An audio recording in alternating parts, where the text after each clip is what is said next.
Hey guys, Rob here. This is GTCast, and we're going to be talking about Patch Notes, the beta edition. Today on Patch Notes, we're going to be talking about 4 early access games that have had updates in the last month. Up first, we have Astroneer. Some of the new features that they've added with patch 158 is that hydrazine can now explode, gas hazards now despawn after being uncovered from the terrain, improved research curves, so chests of the same type can now be re-researched, resolving an issue where some players might never see certain unlocks. They added the Turkish language to the build and an early access pre-alpha plus build number on the screen overlay. Some of the fixes that we've seen is fix an issue causing the occurrence of visible seams in the terrain in multiplayer or after save load, improved rover stability in multiplayer so they no longer unrecoverably fly apart, most rocks now despawn after being dug up, the gamepad camera behavior in planet navigation, fixed incorrect research unlock text, fixed ejected resource nuggets being ungrabbable for non-host players, various audio cues playing incorrectly in multiplayer, and power cells not unlocking despite the power receiving an unlock message.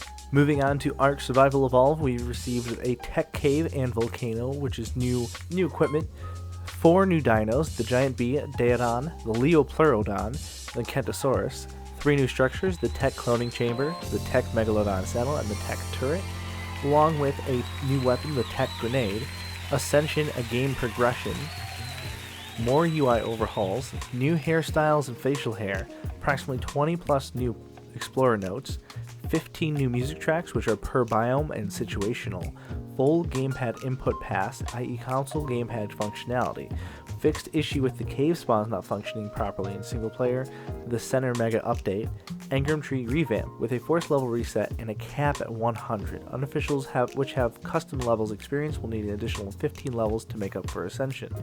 New emotes, along with anglers can now gather pearls. Some of the fixes that they've done so far since that update was basically fixing up UI and any of the things they added in. So UI, a lot of stuff with the dinosaurs that they added in. That's pretty much it for that. Some of the upcoming updates that they're talking about, there's going to be a new weapon, the harpoon gun, 5 new dinos, a new vehicle, gas-powered speedy motorboat, new structures, which is an interactive toilet, 2 new hairstyles, and optimizations. So they're going to be optimizing memory reductions, texture and memory, mesh optimization, performance gains via GPU and CPU utilization, and threading improvements, plus various bug fixes and greater achievement set with various cosmetics, hairstyles, and emotes unlocked as you get achievements. Probably one of the biggest updates we have to go through is the PLAYERUNKNOWNS Battlegrounds.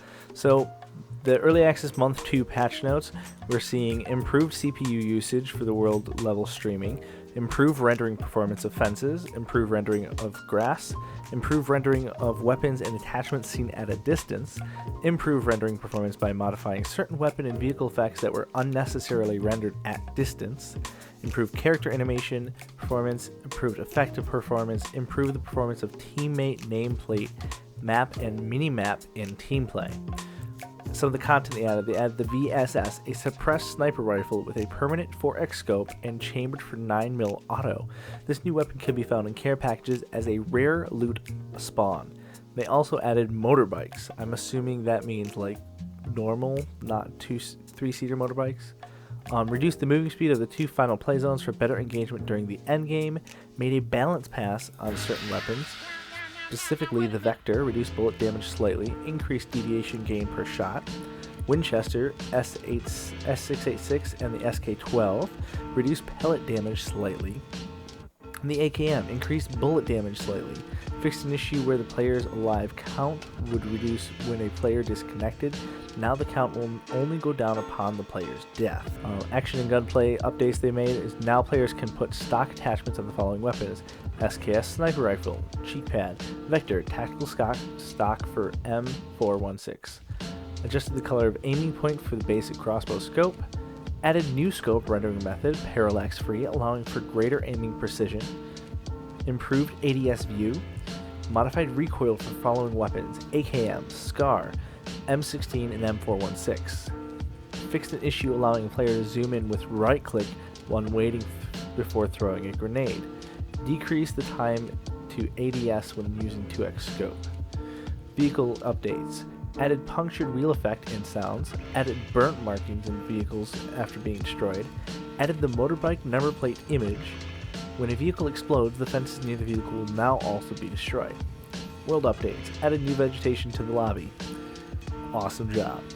UI updates, players can press delete to remove the marker placed on the world map, adjust the transparency of minimap grid and coordinates text to make up the map more visible, added a dotted line towards the next play zone on the minimap, modified the icon design of the first aid kit, added the tile language and language options, and added new key bindings for holding breath, motorbike air control, and to switch to previous weapon.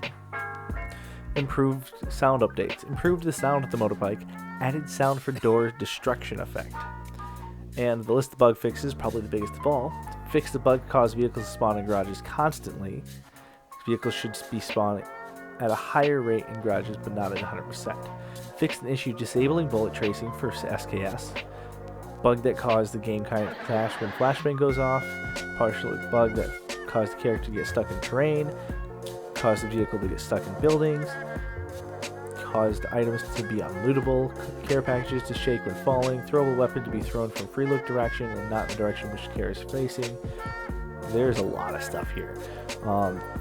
Player icon to be doubled up on minimap, same color of two teammate icons, caused final play zone to be created over water, sporadically muted the rain sound, might significantly mitigated the issue that allowed the player to close house to be killed by the red zone bombs, so that's good. Caused the animation not to stop when using consumable items while reviving a teammate. Bug caused character experience the damage effect at random. Caused all teammates to enter the revive state when one teammate hits a bomb in the red zone while being in a vehicle. Caused the revive gauge not to disappear when the character is being revived is disconnected. Sound of the volume of the with silencer to be too low. Throwable items not to drop when switching for other items.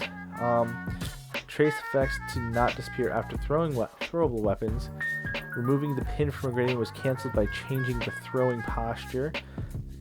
The compass points are not matching the actual direction when the passenger seat of the vehicle, and character animation for when dragging an item to the inventory. So there's a lot of stuff for this one.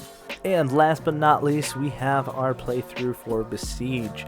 So Besiege has added 3 new blocks in their latest update, which is the crossbow block, the log block, and the vacuum block, and updated models and textures for the following blocks: cannon, shrapnel cannon, spike, hinge, ballast bomb, bomb holder, decoupler, balloon rope, flamethrower, rope, and winch. So we have uploaded models and textures for those, as well as many other fixes. Fixed fire and smoke effect bug, fragments now maintain material poses, flipping issue with steering hinge, fixed piston extension and contraction inversion error on copy and paste, fixed an issue with undo redo system with balance in level 35, attempted to fix fleeing issue in zone 38, fixed freezing zone and sandbox to cover entire area, an issue with the spamming situation level load, fixed error with tree crown interpolation offset, bug where a block with no joints can't take damage, melee axe enemies now apply force to what they hit, damage texture for wooden pole, bug with the damage texture intensity exceeding 100%. They fixed the yak coloring. Boundary grid will now correctly update in build mode. Fixed an issue involving the rope and winch in zone 37. Fixed rotation issues with rope and winch and braces. Slightly improved cannon precision in certain setups. All bugs and added invisible ghost to make it look like there's bugs.